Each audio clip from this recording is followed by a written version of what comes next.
Bamwe mu banyagihugu bo mu gisagara ca Bujumbura baganiriye na RPA bavuga bati nduguriye Twamugina nukuri abarundi turarushe. Abantu bagwaye canke bagwaje twabuze ayo ducira nayo tumira kuko imiti itera izimba cane kandi tutagira uburyo bwo kuyigura. Abenshi twishwe n'umubabaro ndugaye Twamugina.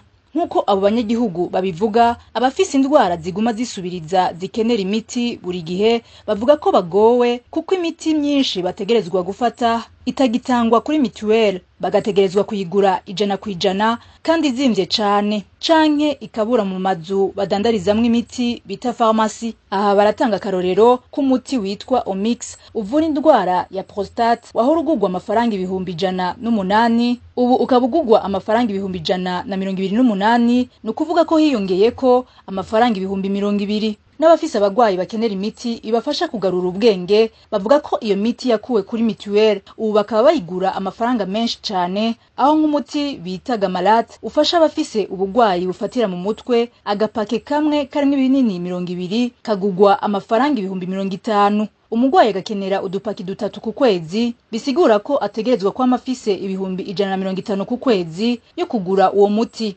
Amafaranga y'umurengera abarundi bari mu bukene budasanzwe badashobora kuronka, bigatuma amagara yabo asinzikara iyo badashoboye kugura iyo miti. Ari naco gituma basaba leta y'u Burundi kugira icikoze kuri ico kibazo nkoramutima. Inkuru tuzogarukako ku makuru yacu yo hanyuma.